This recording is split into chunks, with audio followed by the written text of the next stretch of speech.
सभी को नमस्कार। स्टडी चैनल योर सक्सेस में आप सभी का स्वागत है। आज मैं आपके लिए लेकर आई हूँ अधिगम टॉपिक की टेस्ट सीरीज पार्ट 3। 2 सीरीज हम कर चुके हैं, हमें 27 क्वेश्चन किए हैं और आज शुरू करते हैं हम 28 क्वेश्चन से।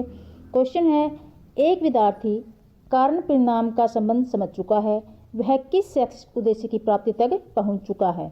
तो ऑप्शन है, ऑप्शन ए अवबोध, ब विश्लेषण, स संश्लेषण, द मूल्यांकन। तो इस क्वेश्चन का राइट आंसर है ऑप्शन ए अवबोध। यानी एक विद्यार्थी जब कारण परिणाम का संबंध समझ चुका होता है तो वह किस शैक्षिक उद्देश्य की प्राप्ति करता है, वह अवबोध शैक्षिक उद्देश्य की प्राप्ति तक पहुंच चुका है। तो नेक्स्ट क्वेश्चन है, अनुकरण को कहा जा सकता है। अनुकरण को क्या कहा जा सकता है। ऑप्शन ए शिक्षा का मध्य, ब शिक्षा का प्रारंभ, स शिक्षा का भविष्य, द शिक्षा का समापन। तो अनुकरण को क्या कहा जा सकता है। तो इस क्वेश्चन का राइट आंसर है ऑप्शन ब शिक्षा का प्रारंभ जो है, अनुकरण को शिक्षा का प्रारंभ कहा जा सकता है।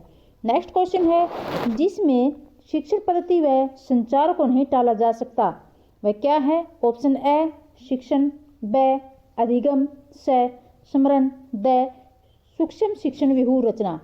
तो इस क्वेश्चन का राइट आंसर है ऑप्शन ब अधिगम। अधिगम में जो है शिक्षण पद्धति व संचार को नहीं टाला जा सकता, अधिगम शिक्षण पद्धति व संचार के द्वारा किया जा सकता है। तो नेक्स्ट क्वेश्चन है, अधिगम वक्र द्वारा सीखने की मात्रा, गति और उन्नति की सीमा का ग्राफ पर प्रदर्शन करते हैं, यह कथन है। इस क्वेश्चन में डेफिनेशन पूछी गई है, अधिगम वक्र बिंदु से डेफिनेशन पूछी गई है। तो ये किसने कहा है, ये कथन पूछा है। ऑप्शन ए है गेट्स व एन, ब रूसो, स वुडवर्ड, द बारिन। तो इस क्वेश्चन का राइट आंसर है ऑप्शन ए गेट्स व एन। जब मैंने आपको अधिगम वक्र बिंदु करवा था तो उसमें मैंने आपको बताया भी था कि इस बिंदु से अगर परिभाषा पूछी जाती है तो वह गेट्स व एन की ही पूछी जाती है, क्योंकि ये परिभाषा मोस्ट इंपॉर्टेंट है और एग्जाम में पूछी भी जा चुकी है। तो इस परिभाषा को ध्यान में रखना बहुत जरूरी है। नेक्स्ट क्वेश्चन है, जब सीखने की प्रक्रिया में प्रगति एक समान रहती है तो इसे कहते हैं। तो ऑप्शन है मिश्रित रेखीय वक्र, ब उन्तोदर वक्र, स नतोदर वक्र, द सर्वरेखीय वक्र। जब सीखने की प्रक्रिया में प्रगति एक समान रहती है तो उसे क्या कहते हैं। इस क्वेश्चन का राइट आंसर है ऑप्शन द सर्वरेखीय वक्र कहते हैं। इसका ऐसे होता है ढलान सर्वरेखीय वक्र में, इसमें जो है सीखने की गति जो है एक समान रहती है और इसे जो है शून्य त्वरित वक्र भी कहा जाता है। तो आपकी जानकारी के लिए बता देती हूँ कि ये बहुत कम देखने को मिलता है, क्योंकि आप जब सीखते हो या अधिगम करते हो तो किसी की भी गति एक समान नहीं रहती। तो जिसमें सीखने की प्रक्रिया गति एक समान रहती है प्रगति, तो उसे सरल रेखीय वक्र कहते हैं और उसका ढलान जो इस प्रकार से होता है। तो ये मैंने आपको ग्राफ के द्वारा समझाया। तो एन ऑप्शन भी देख लेते हैं।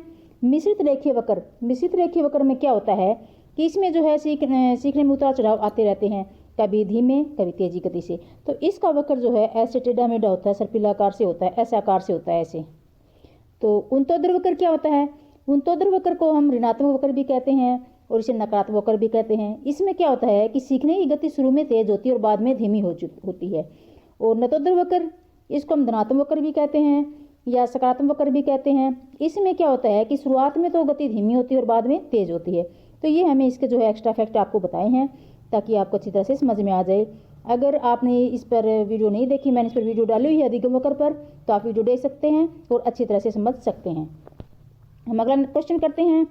नेक्स्ट क्वेश्चन है, जब प्रगति की दर में कोई परिवर्तन नहीं होता है तो इस वक्र को कहते हैं।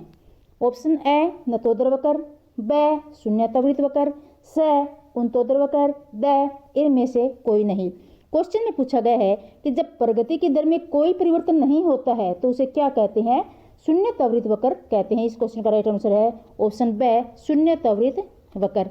मैंने इससे पहले वाले क्वेश्चन में आपको ग्राफ से समझाया भी था कि शून्य त्वरित वक्र किसे कहते हैं, सरलरेखीय वक्र को शून्य त्वरित वक्र भी कहते हैं। नेक्स्ट क्वेश्चन है, सीखने की गति आरंभ में तीव्र व धीरे धीरे मंद होती जाती है तो इसे क्या कहते हैं। ऑप्शन ए सरलरेखीय वक्र, ब उन्तोदर वक्र, स मिश्रित रेखीय वक्र, द उपरोक्त सभी। तो इस क्वेश्चन का राइट आंसर है ऑप्शन ब उन्तोदर वक्र। इस वक्र में जो है सीखने की गति आरंभ में तेज होती है और धीरे धीरे फिर मंद होती जाती है। उन्तोदर वक्र को ही ऋणात्मक वक्र कहते हैं या नकारात्मक वक्र कहते हैं। इसका ढलान जो है इस प्रकार से होता है।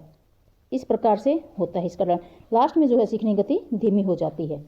नेक्स्ट क्वेश्चन है, आरंभ में सीखने की गति मंद व बाद में तीव्र होती है, इसे कहते हैं।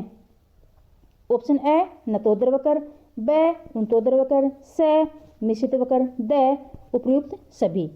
तो आरंभ में सीखने की गति मंद बाद में तीव्र होती है, तो इस क्वेश्चन का राइट आंसर है ऑप्शन ए नतोदर वक्र। नतोदर वक्र को धनात्मक वक्र भी कहते हैं या सकारात्मक वक्र भी कहते हैं। इसका ढलान मैं आपको बताती हूँ कैसे होता है ग्राफ के द्वारा। इस प्रकार से होता है ऐसे, यानी शुरू में तो धीमी होती है और बाद में क्या है सीखने की गति तेज हो जाती है। तो ये जो है ग्राफ से संबंधित क्वेश्चन है, वक्र से संबंधित किस प्रकार से क्वेश्चन बनते हैं, तो आपको ये बिंदु अच्छी तरह से क्लियर हो गया होगा। मैंने ऑप्शन के द्वारा आपको अच्छी तरह से समझा भी है कि किस प्रकार से होता है। तो नेक्स्ट क्वेश्चन है, उन्तोदर वक्र तथा नतोदर वक्रों की मिश्रित रूप को कहते हैं।